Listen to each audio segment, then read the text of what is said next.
Kat lovers and Kat followers, abay inis Alden Richards and Catherine Bernardo inisnab ni Mr.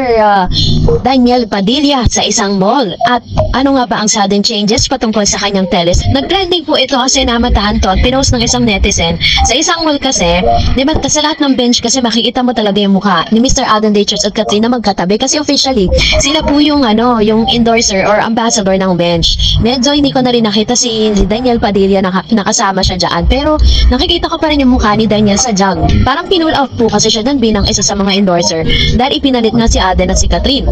At kitang-kita po sa video na to kung paano pong hindi tinignan ni Daniel kasi napaka-imposible na hindi niya nakita yan dahil ang laki-laki ng litrato or photos na yan. Stand ni Mr. Alden tsaka ni Catherine naman katabi. Hindi niya po yan tinignan. So talagang dami po talagang natawa dito sa video na to. Sabi nga ng mga netizen sa comment section na parang talagang ang pagkakataon nga naman, 'di ba? At nakita natin dito na talagang parang wala talagang kumbaga kay Daniel Padilla, tanggap niya na talaga, no? So ito na po yung confirmation dun sa balita nitong si Mr. OG Diaz, 'di ba? Sabi niya na confirm daw 'yon, sabi ng kanyang legit na source. Tapos kinonfirm niya ulit for the second time around na nangyari daw talaga yung pagkatok nitong si Daniel Padilla dun sa dressing room nung ABS-CBN Christmas special. So, pero sabihin na natin na nangyari talaga yung pagkakataon na 'yon. Sige, sabihin na natin na let's give them the benefit of the doubt na talagang nangyari lahat yung mga sinasabi ni Mr. OG Diaz. Pero alam niyo po ba na napagtanto ko, napaka-significant pala nung ginawa ni Miss Catherine Bernardo ng pagkain niya ng 12 grapes. Hindi lang dahil sumusunod siya sa trend. Kasi pag kumain ka pala ng 12 grapes under the table, you are wishing to have a successful career and magandang love life, which means na nangyari man po yung or naganap man po yung pag-uusap nila. Talagang yun yung confirmation na closure na nga talaga siya.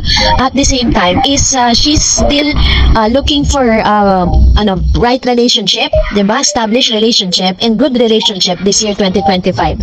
So, yun po yung pinaka nakita ko dyan. Ngayon ko lang siya talaga na-realize. So, anyways, so ngayon po, of course, bago tayo magpatuloy sa ating updates, magbasa muna tayo ng ilan sa mga komento ninyo. Inayin natin si Miss Benga Susena. Miss Tarets, ang Katniel ay own ng Bernardo family lang yun. Ang business partner ni Kat at DJ ay ang dalawang branch ng Barbero Blues. Pero ayon doon sa isang columnist na si OG Narvaez na talagang abante, yung Barbero Blues ay kinuha pa na ni Kat, binalik na lang ang share kay Daniel at pinalitan na din ang name ng Barbero Blues. Ayun. So, yun po yung kanyang assessment with regards to this. And sabi ni Mr. Renato Say, I don't know kung merong sudden changes sa pagpalabas ng Incognito, pero kung tignan natin, design for Free TV talaga to. Kaya saan naman ito ipapalabas sa channel? Alam naman natin na wala ng franchise ng ABS-CBN for sure. Hindi GMA kasi conflict ang schedule, puno na rin ang time slot. GMA, kung Channel 5, alangan naman din malamang to, or kaya naman Villar sa channel, pero cable TV yun. Kaya Netflix lang viable option. Just like Lavender Fields. Plus, problematic pa yung mga cast, dami controversy na harap ng cast, sakit sa bangs.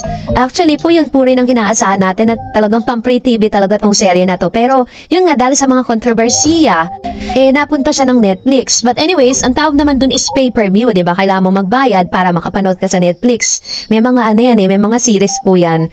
And doon malalaman kung magna-number 1 ba yan dyan or whatever. Kasi parang yun na talaga yung inaabangan ng mga tao, streaming platform eh. Sabi po ni Miss Arlinda, wala namang problema kung makapag-base na si Alden kay Kat. Hindi naman katulad ni Alden kay Daniel. Malaki ang respeto ni Alden kay Catherine at edukado rin siya. Sabi ni Mr. Joel Lopez, pwede namang magsarili si Alden ng sariling resort.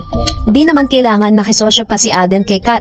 Kayang-kaya naman niyang mag-isa. Ito naman yung kanyang komento with regards to this one.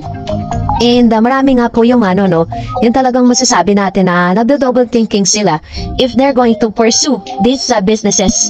Pero this time is yun nga yung naging desisyon nila.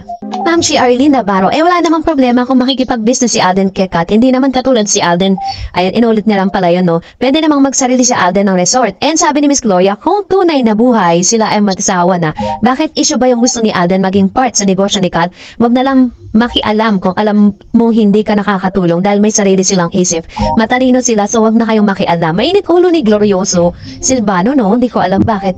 Minum kaya ng gamot, ma'am, baka mamaya na high blood ka na, no? So anyways, aside dun po sa updates na to is hanggang sa ngayon naman po, hindi pa naman naglalabas ng any updates with regards to that. So, salamat po sa inyong mga comment and that's it for today. For more videos and updates, please don't forget to like and subscribe and please don't forget to follow my Facebook page, Dar Eds TV. God bless everyone!